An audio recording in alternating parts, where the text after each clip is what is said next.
Hello प्यारे साथियों, कैसे हैं आप लोग। उम्मीद करता हूं आप सभी लोग ठीक होंगे।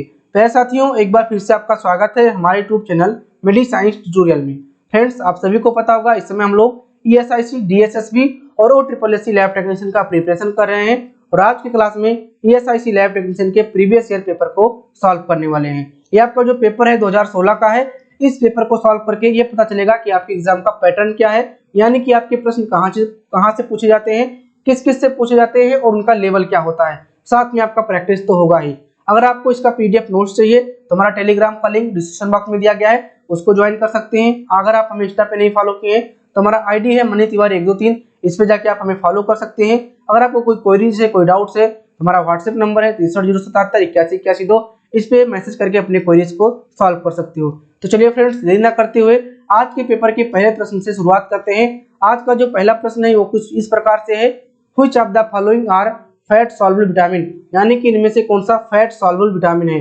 तो फ्रेंड्स, अगर यहाँ पे बात करेंगे विटामिन की तो विटामिन को हम दो भागों में बांटते हैं। एक आपका हो जाता है वाटर सॉल्युबल विटामिन, यानी कि जल में घुलनशील, और दूसरा आपका हो जाता है फैट सॉल्युबल। क्या क्या हो जाता है भाई, एक आपका हो जाता है वाटर सॉल्युबल और दूसरा आपका क्या हो जाता है, फैट सॉल्युबल हो जाता है। अगर यहाँ पे बात करेंगे वाटर सॉल्युबल की तो वाटर आपका कितने प्रकार से हो जाता है वाटर सॉल्युबल, तो आपका ये दो प्रकार से, एक आपका विटामिन सी और दूसरा आपका क्या हो जाता है विटामिन बी कॉम्प्लेक्स। क्या हो जाता है आपका विटामिन बी कॉम्प्लेक्स हो जाता है। क्यों विटामिन बी कॉम्प्लेक्स कह रहे हैं, क्योंकि इस विटामिन बी कॉम्प्लेक्स में आपका आता है B1, B3, B4, फिर उसके बाद में आपका B6, फिर आपका आ जाता है यहाँ पे B7, फिर आपका आ जाता है B9, फिर आपका आ जाता है B12। इतने आपके विटामिन बी कॉम्प्लेक्स में आते हैं, इनको भी आपको ध्यान में रखना है। ठीक, तो क्या समझा आपने, विटामिन जो होते हैं दो प्रकार से होते हैं, एक आपका वाटर सॉल्युबल विटामिन, दूसरा आपका हो जाता है फैट सॉल्युबल विटामिन। जो आपके वाटर सॉल्युबल है वो आपके विटामिन सी और बी कॉम्प्लेक्स है।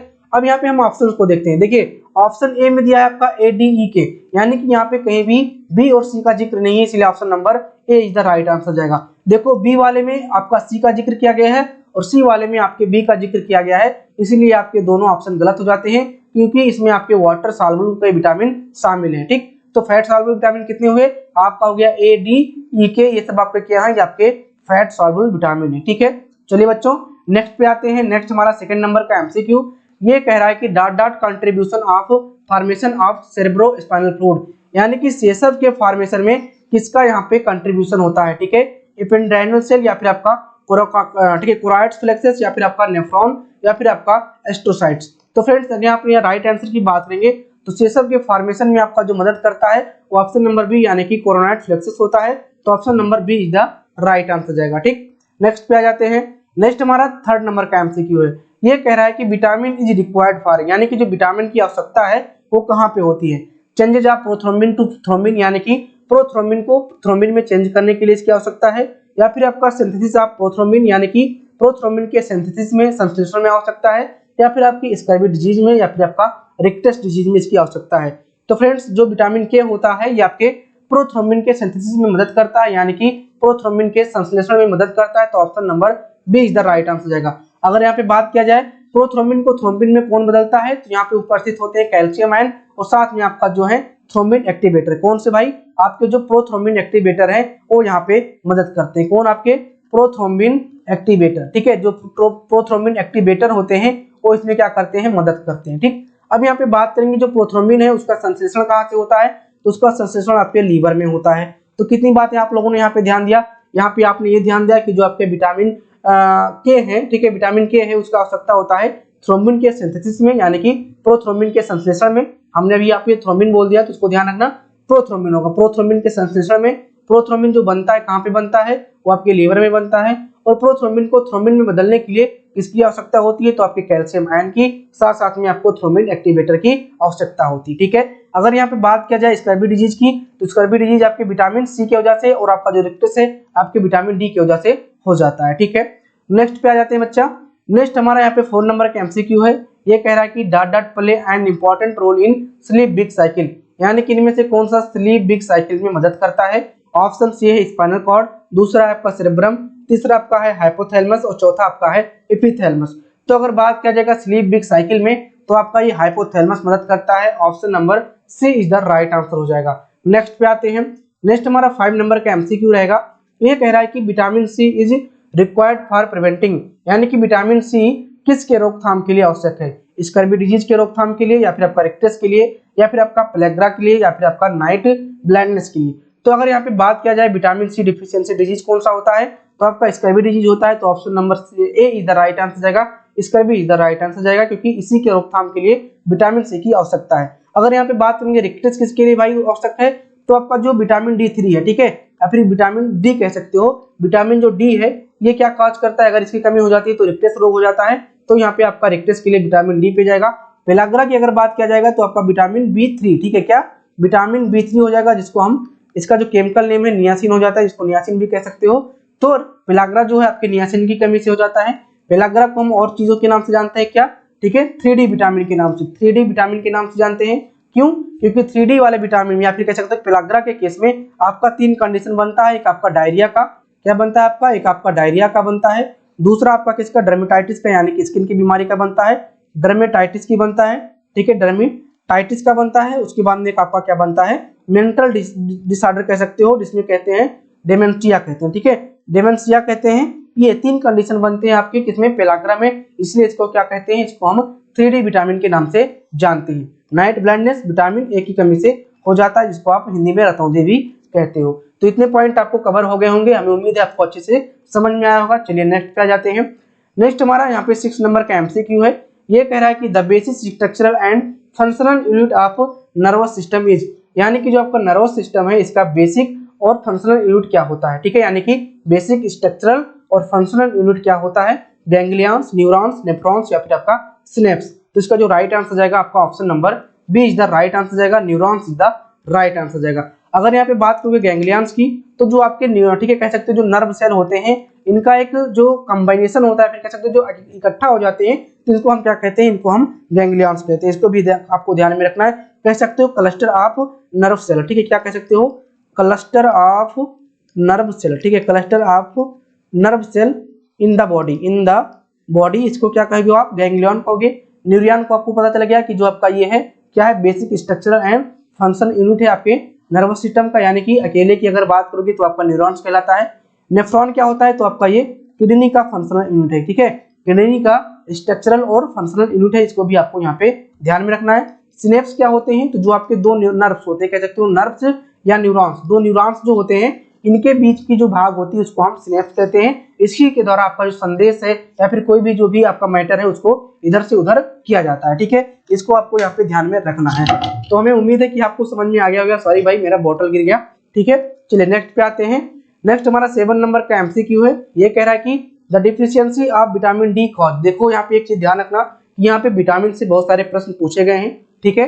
देखो विटामिन सी से पूछा गया, डी से पूछा गया, ठीक है। उसके बाद में आपके पूछ लिया गया कि कौन सा वसा में घुलनशील है, कौन में आपका वाटर में घुलनशील है। तो इन सब बातों से आपको ये ध्यान में रखना है कि हमें ओवरऑल सभी को पढ़ के जाना है, विटामिन को पढ़ के जाना है, ठीक है, कार्बोहाइड्रेट को पढ़ के जाना है, प्रोटीन्स को पढ़ के जाना है, क्योंकि यहाँ से आपके प्रश्न पूछे जाते हैं, ठीक है। यानी कि बायोकेमिस्ट्री से आपको अच्छे से प्रश्न पढ़ के जाना है, ठीक।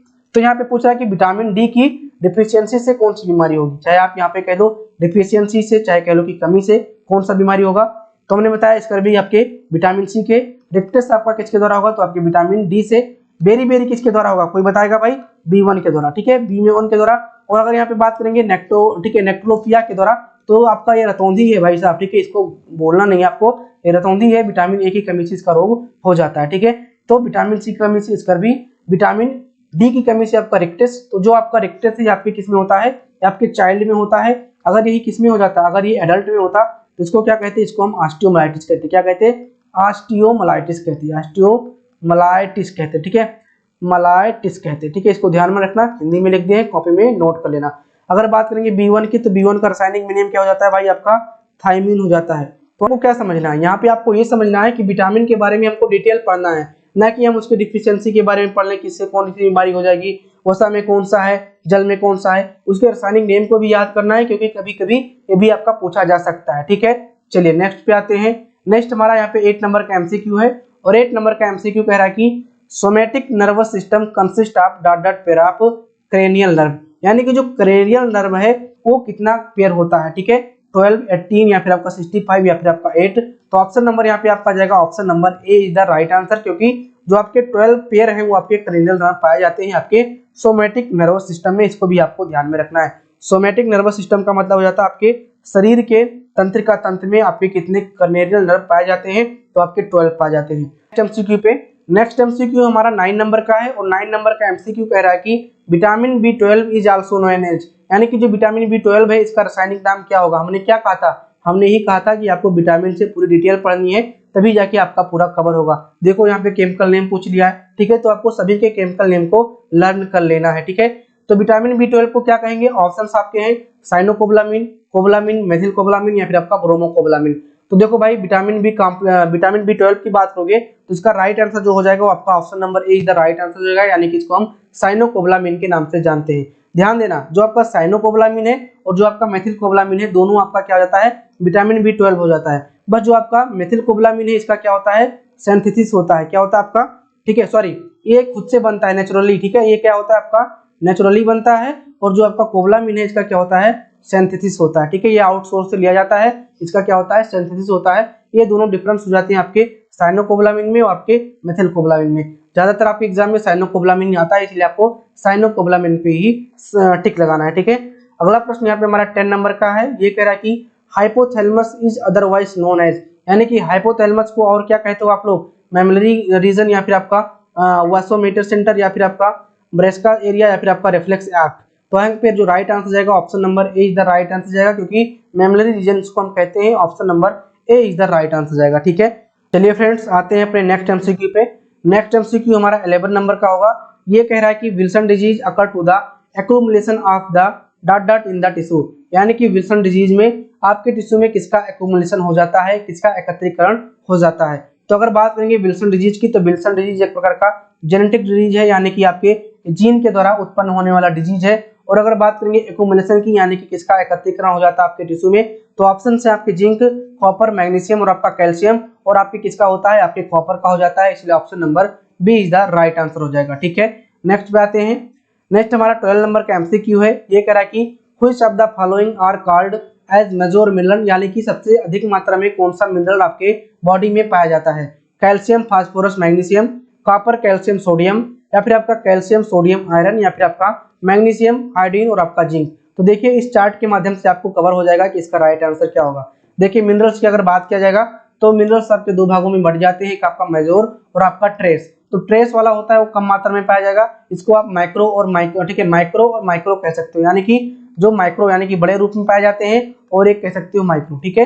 तो मेजोर जो आपके मिनरल्स है, यानी कि जो माइक्रो वाले हैं, आपके सोडियम है, पोटेशियम है, क्लोराइड है, कैल्शियम है, फास्फोरस है, मैग्नीशियम और आपका सल्फर है, ठीक। उसके बाद में अगर हम ट्रेस की बात करेंगे तो आयरन है, copper, zinc, selenium, iodine, chromium, fluoride, magnesium और सॉरी मैग्नीज और आपका मेकोबोलाम, ठीक है।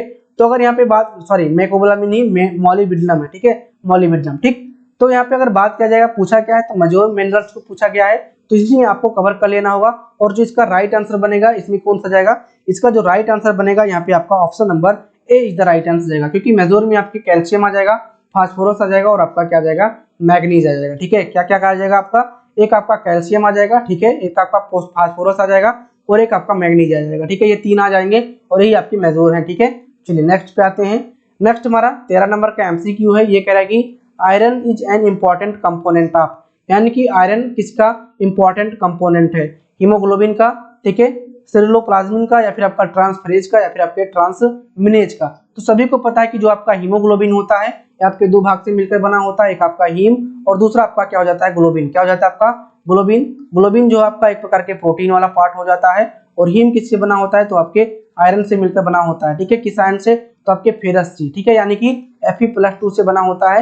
ये भी आपको ध्यान में रखना है, option number A is the right answer जाएगा। देखिए भाई ESIC के लैब टेक्नीशियन में बहुत ही सिंपल प्रश्न पूछे गए हैं, लेकिन आपको सभी जगह से पढ़ने की जरूरत है, सभी जगह से आपके प्रश्न पूछे गए हैं। 14 नंबर का एमसीक्यू क्या कह रहा है, ये कह रहा है कि osteoporosis is related to the following minerals, यानी कि जो आपका ऑस्टियोपोरोसिस है वो आपके किस मिनरल से संबंधित है, ये आपको बताना है। तो सबसे पहले आपको समझना है कि ऑस्टियोपोरोसिस क्या होता है। तो ऑस्टियोपोरोसिस का मतलब ये हो जाता है कि आपका जो बोन होता है इसमें भंगुरता आ जाती है, ये आपका कमजोर हो जाता है, इसको हम क्या कहते हैं, इस स्टेप को हम ऑस्टियोपोरोसिस कहते हैं, ठीक है। क्या कहते हैं, ऑस्टियोपोरोसिस कहते हैं, ये आपको ध्यान में रखना है। एक condition in which bone break, ठीक है, सॉरी ब्रेक नहीं कहेंगे, एक condition in which bone weak and brightness, यानी कि आपका कमजोर हो जाता है, वीक हो जाता है और आपका क्या हो जाता है, भंगुर हो जाता है। तो ये किसकी कमी से हो जाता है, तो आपकी ये कैल्शियम से हो जाएगा। Option number A is the right answer हो जाएगा मेरे प्यारे साथियों। ठीक, नेक्स्ट पे आएंगे। नेक्स्ट हमारा 15 नंबर का एमसीक्यू है, dart dart is the largest organ in the body, यानी कि इनमें से कौन सा लार्जेस्ट ऑर्गन है आपके बॉडी में। स्टमक लार्जेस्ट है, स्किन है, लीवर है या फिर आपका किडनी है। तो सभी को पता है जितनी बड़ी शरीर होगी उतना बड़ा स्किन होगा। तो ऑप्शन नंबर क्या जाएगा, B is the right answer जाएगा। क्या, जितनी बड़ा शरीर होगा उतना बड़ा स्किन होगा, इसीलिए जो लार्जेस्ट आपका ऑर्गन होगा वो आपका क्या हो जाता है, स्किन हो जाता है। अगर यहीं पे पूछ लेता है कि जो आपका लार्जेस्ट ग्लैंड कौन सा है, ठीक है, लार्जेस्ट ग्लैंड कौन सा होता है, तो आपका यहाँ पे liver is the right answer जाएगा। ठीक ठीक है, चलिए नेक्स्ट पे आते हैं। नेक्स्ट हमारा 16 नंबर का एमसीक्यू है। ये कह रहा है कि calcium is excreted by which organ, यानी कि जो कैल्शियम का एक्सक्रीशन है वो आपके कहाँ से होता है, कहाँ से सीक्रेट होता है, ये भी कह सकते हो। किडनी से, किडनी इंटेस्टाइन दोनों से, किडनी लीवर दोनों से, या फिर आपका किडनी पैनक्रियाज इन दोनों से।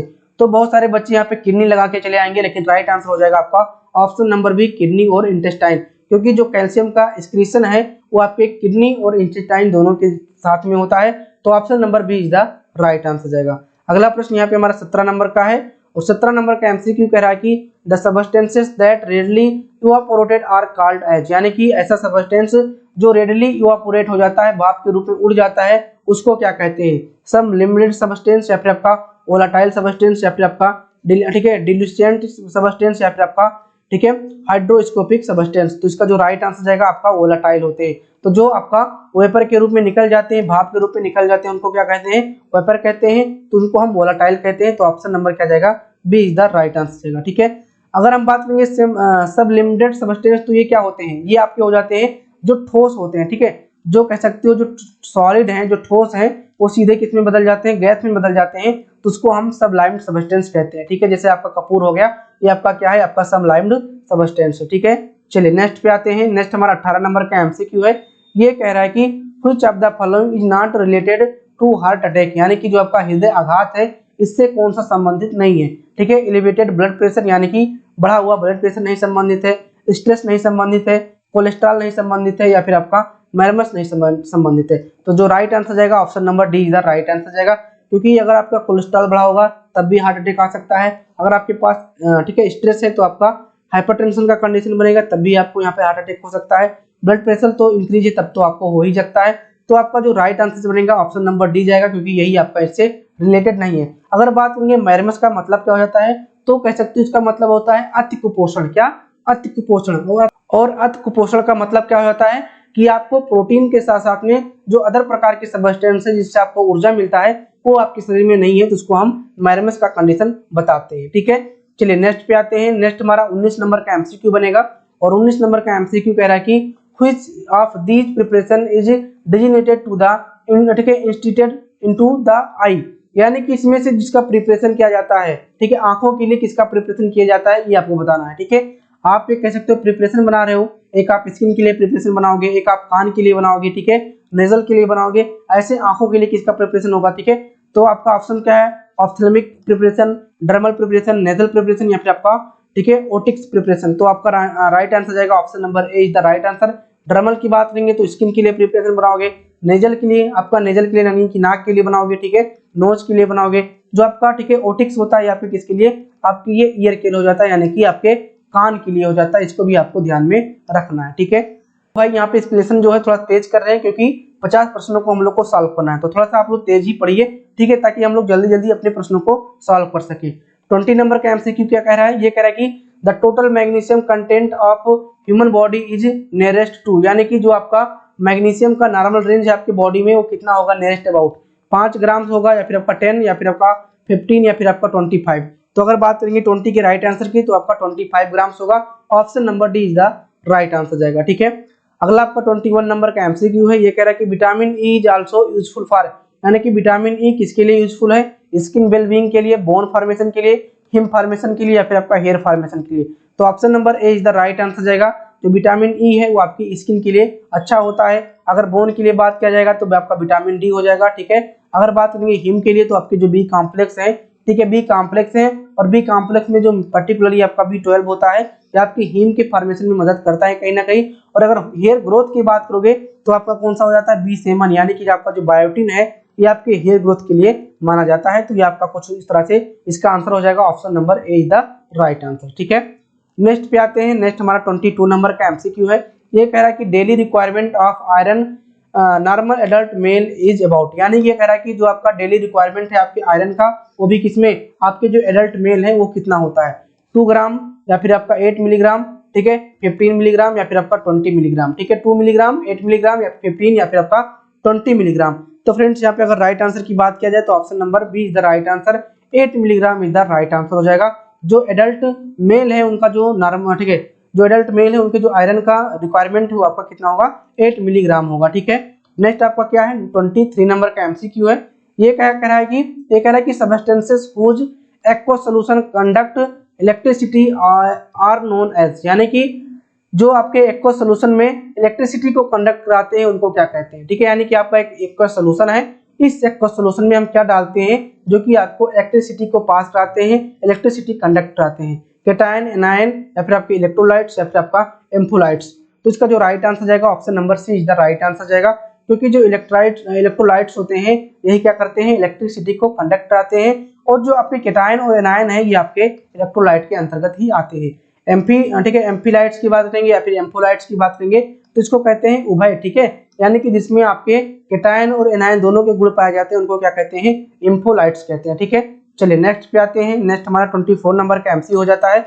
ये आपका 24 नंबर का एमसीक्यू कह रहा है कि the richest of calcium among of the following is, यानी कि कैल्शियम की जो बात की जाए तो कैल्शियम सबसे ज्यादा किसमें पाया जाता है, एग्स में, मिल्क में, ठीक है, लेग्यूम्स में, दालों में, या फिर आपका जो ग्रीन लीव्स वेजिटेबल है यानी कि जो हरे पत्ती वाला सब्जी है उसमें पाया जाता है। तो अगर बात करोगे कैल्शियम की तो मिल्क में सबसे ज्यादा पाया जाता है, option number B is the right answer जाएगा। तो समझो भाई कितने सिंपल से प्रश्न पूछे गए हैं, लेकिन हर एक जगह से आपके प्रश्न पूछे गए हैं, इसलिए आपको सारे को कवर करना है। ठीक है, 25 नंबर का एमसीक्यू क्या कह रहा है, ये कह रहा है कि द माइन्यूट, ठीक है, individual particles from which material were made is called. ये क्या कह रहा है, ये कह रहा है कि द माइन्यूट इंडिविजुअल, यानी कि एक अभाज्य, इंडिविजुअल मतलब क्या होता है, एक अभाज्य पार्टिकल जो कि सभी पदार्थ को बनाता है वो क्या कहलाता है, प्रोटॉन, इलेक्ट्रॉन, एटम या फिर आपका आयरन। तो फ्रेंड्स इसका राइट आंसर जाएगा option number see the right answer, क्योंकि एटम से क्या बनता है, एटम से बनता है आपका मॉलिक्यूल, क्या बनता है आपका मॉलिक्यूल, और मॉलिक्यूल से आपके क्या बन जाते हैं, आपके यौगिक वगैरह बनते हैं, यानी कह सकते हो कंपाउंड वगैरह बनते हैं। ठीक है, और आपका जो एटम है, एटम किससे मिलकर बना है, आपके प्रोटॉन और इलेक्ट्रॉन से मिलकर बना है। जो एटम होता है वो आपका क्या होता है, न्यूट्रल होता है, उदासीन होता है। Right answer option number C is the right answer जाएगा। ठीक है, नेक्स्ट पे आते हैं। नेक्स्ट हमारा 26 नंबर का एमसीक्यू हो जाता है। ये कह रहा है कि the daily requirement of calcium is closest to the to which value, यानी कि जो आपका डेली कैल्शियम का रिक्वायरमेंट है वो किसके क्लोज वैल्यू के साथ में मिलता है, यानी कि उसकी जो क्लोजिंग वैल्यू है वो कितनी होगी, यानी कि आप 200 मिलीग्राम तक ले सकते हो, 400 मिलीग्राम तक, 1000 मिलीग्राम तक, या फिर आपका 600 मिलीग्राम तक। तो फ्रेंड्स इसका जो राइट आंसर जाएगा वो आपका option number C is the right answer जाएगा। आपका यहाँ पे 1000 मिलीग्राम यहाँ पे हो सकता है डेली रिक्वायरमेंट आपके कैल्शियम का। ठीक है, नेक्स्ट पे आते हैं। नेक्स्ट हमारा 27 नंबर का एमसीक्यू है। ये कह रहा है कि the arrangement of elements is, ठीक है, accordance with periodic law is, यानी कि जो आपके एलिमेंट यानी कि जो आपके तत्व हैं उनको अकॉर्डिंग टू लगाया गया है, यानी कि स्टेप बाय स्टेप लगाया गया है, वो किसके द्वारा लगाया गया है, तो आपकी ये पीरियोडिक टेबल के द्वारा लगाया गया है। Option number C is the right answer जाएगा। देखो बोर लॉ, डाल्टन, हुंड लॉ, ये सब किसके द्वारा है, ये आपके रसायन के लॉ हैं, इनको भी आप लोग पढ़ सकते हो। ठीक है, नेक्स्ट पे आते हैं। नेक्स्ट आपका 28 नंबर का एमसीक्यू है। ये कह रहा है कि another name of whooping cough is, यानी कि जो आपका वूफिंग कफ है उसको किस नाम से जानते हैं, poliomyelitis, Japanese encephalitis, yellow fever या फिर आपका पर्ट्यूसिस। तो देखो भाई वूफिंग कफ को सबसे पहले आप कुकुर खांसी के नाम से जानते हो, क्या कुकुर खांसी के नाम से जानते हो, 90 दिन की खांसी के नाम से जानते हो, 90 दिन की खांसी के नाम से जानते हो, 90 दिन की खांसी के नाम से जानते हो, और साथ में इसको पर्ट्यूसिस के नाम से जानते हो, क्योंकि ये आपके बॉर्डेटेला पर्ट्यूसिस के द्वारा काज होता है, यानी कि एक प्रकार का बैक्टीरिया है। क्या नाम है बैक्टीरिया का, बॉर्डेटेला पर्ट्यूसिस, उसके द्वारा वूफिंग कफ काज होता है, इसीलिए इसको हम कुकुर खांसी, 90 दिन की खांसी और पर्ट्यूसिस के नाम से जानते हैं। जो आपका पोलियोमाइलिटिस है उसको हम पोलियो के नाम से जानते हैं, और जो आपका जापानी इंसेफेलाइटिस है उसको हम जेई के नाम से जानते हैं। ये भी आपको यहाँ पे नोट करना हो सकता है। ठीक है, चलिए नेक्स्ट पे आते हैं। नेक्स्ट हमारा 29 नंबर का एमसीक्यू है। ये कह रहा है कि dot dot is a non conducting transparent solid, यानी कि इनमें से कौन सा नॉन कंडक्टिंग है, यानी कि कह सकते हो जो कुचालक है, हिंदी की भाषा में बात करोगे तो क्या है, कुचालक है। ठीक है, जो कुचालक है, तो कुचालक इनमें से कौन सा हो जाएगा जो कि ट्रांसपेरेंट होगा, तो आपका ये ग्लास हो जाएगा, क्योंकि कॉपर, गोल्ड, सिल्वर ये सब क्या है, ये आपके कंडक्टिंग, ठीक है, कंडक्टिंग है, इनको भी आपको ध्यान में रखना है। यानी कि आपकी ये क्या है, सुचालक है, क्या है आपके, सुचालक है, यानी कि इनमें से करंट प्रवाहित हो सकता है, लेकिन ग्लास में आपका करंट प्रभावित नहीं होगा। ठीक है, तो इसलिए आपका option number A is the right answer जाएगा। ठीक है, नेक्स्ट पे आते हैं। नेक्स्ट हमारा 30 नंबर यानी कि 30 नंबर का एमसीक्यू है। ये कह रहा है कि which of the following drugs is used to treat worm infection, यानी कि जो आपके कह सकते हो वार्म है, यानी कि जो कह सकते हो कीट हैं, इन कीट के इन्फेक्शन को दूर करने के लिए किस प्रकार के दवा का उपयोग किया जाता है, सिप्रोफ्लॉक्सिन, एल्बेंडाजोल, पैरासीटामोल या फिर आपका आइब्रूफेन। तो फ्रेंड्स यहाँ पे अगर बात किया जाएगा किसकी, अगर यहाँ पे बात किया जाएगा एल्बेंडाजोल की, तो ये आपके वार्म इन्फेक्शन को ट्रीट करने के लिए किया जाता है। Option number B is the right answer जाएगा। देखो सिप्रोफ्लॉक्सिन की बात करोगे तो आपका क्या है, एंटीबायोटिक है, क्या है आपका, एंटीबायोटिक है, इसको भी आपको ध्यान रखना है। पैरासीटामोल क्या हो जाता है, पैरासीटामोल हो जाता है एंटीपायरेटिक, यानी कि जो आपका फीवर होता है इसको अगर रोकना है तो इसको आप पैरासीटामोल दोगे तो इसको कहते हैं एंटीपायरेटिक। आइब्रूफिन की बात करोगे तो आपका ये क्या है, दर्द निवारक है, यानी कि आपका ये है एनाल्जेसिक, क्या है आपका, एनाल्जेसिक है। ठीक है, एनाल्जेसिक है, इसको भी आपको यहाँ पे ध्यान में रख लेना है। ठीक है, चलिए नेक्स्ट पे आते हैं। नेक्स्ट पे आपका हो जाता है 31 नंबर का एमसीक्यू। ये कह रहा है कि the rate of reaction proportional to the first power of the concentration of the reactant is, तो इसका जो राइट आंसर जाएगा first order reaction, option number B is the right answer जाएगा। ये भी आपका एक प्रकार का केमिस्ट्री का क्वेश्चन है। ठीक है, चलिए आते हैं अपने नेक्स्ट एमसीक्यू पे। नेक्स्ट एमसीक्यू हमारा 32 नंबर का होगा और 32 नंबर का एमसीक्यू कह रहा है कि DOTS program is associated with, यानी कि आपका जो डॉट्स प्रोग्राम है वो किससे संबंधित है, डिप्थीरिया से, टाइफाइड से, ट्यूबरकुलोसिस से या फिर आपके मलेरिया से।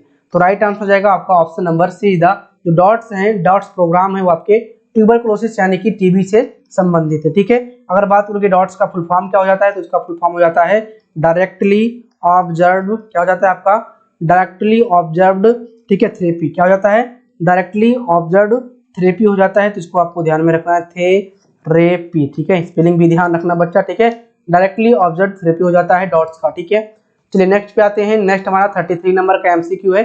ये कह रहा है कि the primary function of which cell is development of the various defence mechanism और आपका रिपेयर प्रोसेस, यानी कि इनमें से कौन सा जो सेल है जिसका फंक्शन है डिफेंस मैकेनिज्म को करना और रिपेयरिंग के प्रोसेस को करना, थ्रोम्बोसाइट्स, ल्यूकोसाइट्स, एरिथ्रोसाइट्स या फिर ल्यूकोसाइट्स। तो ऑप्शन नंबर क्या जाएगा, option number B is the right answer, क्योंकि जो आपके ल्यूकोसाइट्स होते हैं, जो डब्ल्यूबीसी होते हैं, ये आपके डिफेंस मैकेनिज्म में इन्वॉल्व होते हैं, यानी कि प्रतिरक्षा तंत्र में आपके इन्वॉल्व होते हैं, साथ में आपके रिपेयरिंग प्रोसेस में भी आपके इन्वॉल्व होते हैं। 34 नंबर का एमसीक्यू क्या कह रहा है, ये कह रहा है कि which of the following is ठीक है, इराडिकेटेड इन इंडिया। इराडिकेटेड मतलब क्या, समाप्त कर दिया गया। ठीक है, क्या समाप्त कर दिया गया है। तो कह रहा है कि कौन सा इसमें से जो रोग है वो आपके इंडिया में समाप्त कर दिया गया है, small pox, cholera, chicken pox या फिर आपका डिप्थीरिया। तो फ्रेंड्स इसका जो राइट आंसर जाएगा आपका ऑप्शन नंबर ए, स्मॉल पॉक्स को आपके इंडिया से समाप्त कर दिया गया है। इसी प्रकार से आपका जो कोरोना है ये भी आपके इंडिया से क्या कर दिया गया है, समाप्त कर दिया गया है। ठीक है, नेक्स्ट पे आते हैं। नेक्स्ट हमारा 35 नंबर का एमसीक्यू है। ये कह रहा है कि anaemia is commonly seen in, यानी कि जो आपके एनीमिया है, यानी कि जो एनीमिया डिजीज है ये आपके किसमें कॉमनली सीन होता है, डायबिटिक पेशेंट में, प्रेग्नेंट वुमेन में, मेन में या फिर आपका स्पोर्ट पर्सन में। तो देखिए अगर आपकी बात करेंगे एनीमिया की, तो आपका ये प्रेग्नेंट वुमेन में जो होता है सबसे ज्यादा देखने को मिलता है, और सबसे ज्यादा आयरन डिफिशियंसी एनीमिया, कौन सा, आयरन की कमी से होने वाला रोग जो है आपके प्रेग्नेंट वुमेन में देखने को मिलता है। ठीक है, आते हैं अपने नेक्स्ट एमसीक्यू पे। 36 नंबर का एमसीक्यू है। ये कह रहा है कि एमेबियासिस कैन अकर, यानी कि जो आपका एमेबियासिस है वो आपका किसके द्वारा होता है, सॉरी एमेबियासिस है वो आपका किसमें होता है, चिल्ड्रन में, किसी भी एज में, या फिर आपका एडल्ट में, या फिर आपका इन्फेंट में। तो आपका ये किसी भी एज में हो सकता है amoebiasis, option number B is the right answer जाएगा।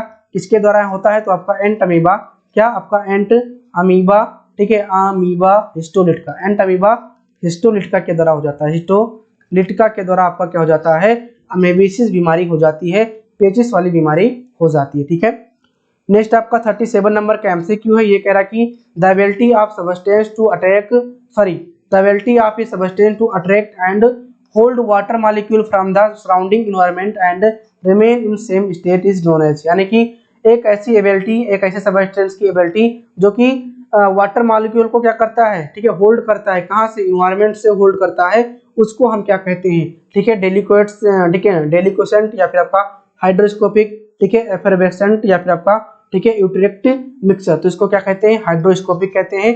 Option number B is the right answer जाएगा। और इस प्रोसेस को क्या कहते हैं, हाइड्रोस्कोपिक कहते हैं, ये भी आपको यहाँ पे ध्यान में रखना है, ठीक है।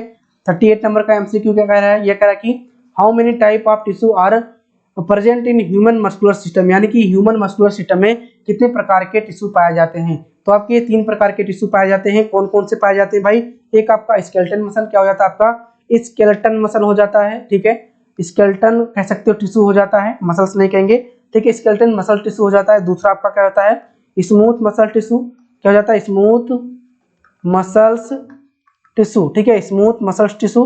और तीसरा जो है वो आपका क्या हो जाता है, कार्डियक मसल टिश्यू, क्या हो जाता है आपका, कार्डियक मसल्स टिश्यू, ठीक है, क्या हो जाता है आपका, कार्डियक मसल्स टिश्यू हो जाता है। कॉपी में नोट कर लेना। 39 पे आते हैं। 39 का नंबर का एमसीक्यू कह रहा है कि how many bones are there in axial skeleton, यानी कि आपका जो एक्सियल स्केलेटन होते हैं इसमें कितने प्रकार के बोन पाए जाते हैं। तो इसमें आपके कम से कम कितने, आपके यहाँ पे 80 नंबर के बोन पाए जाते हैं, 80 नंबर के नहीं, मतलब कि ऑप्शन नंबर सी, यानी कि 80 प्रकार के बोन पाए जाते हैं। इसको भी अपने कॉपी में नोट करना होगा। नेक्स्ट पे आते हैं। नेक्स्ट हमारा 40 नंबर का MCQ, anaemia is due to the reduction in the number of, यानी कि एनीमिया किसके नंबर की कमी के द्वारा होता है। आरबीसी की कमी होगी, डब्ल्यूबीसी, प्लेटलेट, प्लाज्मा, तो आपका राइट आंसर जाएगा आपके आरबीसी। और जो आपका एनीमिया है ये 3 कंडीशन से हो सकता है। एक, पहला आपकी हीमोग्लोबिन की कमी हो गई हो, ठीक है, दूसरा आपके आरबीसी की कमी हो गई हो, और तीसरा हीमोग्लोबिन और आरबीसी दोनों है, लेकिन जो ऑक्सीजन की कैरिंग कैपेसिटी है, ठीक है, ऑक्सीजन की जो कैरिंग कैपेसिटी है, यानी कि आपके लंग्स से टिश्यू लेवल तक जो आपका ऑक्सीजन जाता है, अगर वो नहीं जा पा रहा है तब भी आपका क्या हो जाएगा, वो एनीमिया हो जाएगा, ठीक है। तो एनीमिया 3 प्रकार से बनेगा, हीमोग्लोबिन की कमी से, आरबीसी की कमी से, या फिर आपके ऑक्सीजन की कैरिंग कैपेसिटी कम हो गई है तब भी आपको एनीमिया हो जाएगा, ठीक है। नेक्स्ट पे आते हैं। नेक्स्ट हमारा 41 नंबर का एमसीक्यू है। ये कह रहा है कि malaria is caused by which microbes, यानी कि मलेरिया किस प्रकार के सूक्ष्मजीव के द्वारा होता है, प्रोटोजोआ के, फंजाई, वायरस या फिर आपका बैक्टीरिया। तो ऑप्शन नंबर ये इज द राइट आंसर जाएगा, यानी कि प्रोटोजोआ के द्वारा यहाँ पे हो जाता है। एक चीज और ध्यान रखना, जो आपका मलेरिया है आपके प्लाज्मोडियम बाइवेक्स, प्लाज्मोडियम फैल्सिपेरम, दो जो है आपके इंडिया में सबसे ज्यादा फैले हैं, जिसमें बाइवेक्स जो है वो आपका सबसे ज्यादा है, ठीक है, बाइवेक्स जो आपका है सबसे ज्यादा है, ठीक है, ये भी आपको यहाँ पे ध्यान में रखना है, ठीक। अगला प्रश्न यहाँ पे हमारा 42 नंबर का है। ये कह रहा है कि solubility of substance can be increase by, बहुत सिंपल सा प्रश्न है, किसी भी सॉल्युबिलिटी यानी कि जो घुलनता है, घुलनशील की क्षमता है किसी भी सब्सटेंस का, उसको कैसे बढ़ा सकती हो, फ्रीज करके, यानी कि उसको फ्रीज करके, ठीक है, यानी कि बर्फ बना के, इवापोरेशन करके, यानी कि उसको भाप बना के, या फिर आपका हीट करके, यानी कि गर्म करके, या फिर आपका ठंडा करके। तो गर्म करके किसी भी सब्सटेंस की सॉल्युबिलिटी को बढ़ा सकते हो, इसको आपको ध्यान में रखना है। देखो भाई 50 प्रश्न को हमको करना है, थोड़ा सा यहाँ पे कह सकते हो लगातार 50 प्रश्न को सॉल्व करा रहे हैं तो दिक्कत हो रही है, तो हमारे लैंग्वेज को आप लोग समझना, कोई दिक्कत नहीं होगी, हम थोड़ा सा फास्ट लेकर चल रहे हैं, ठीक है।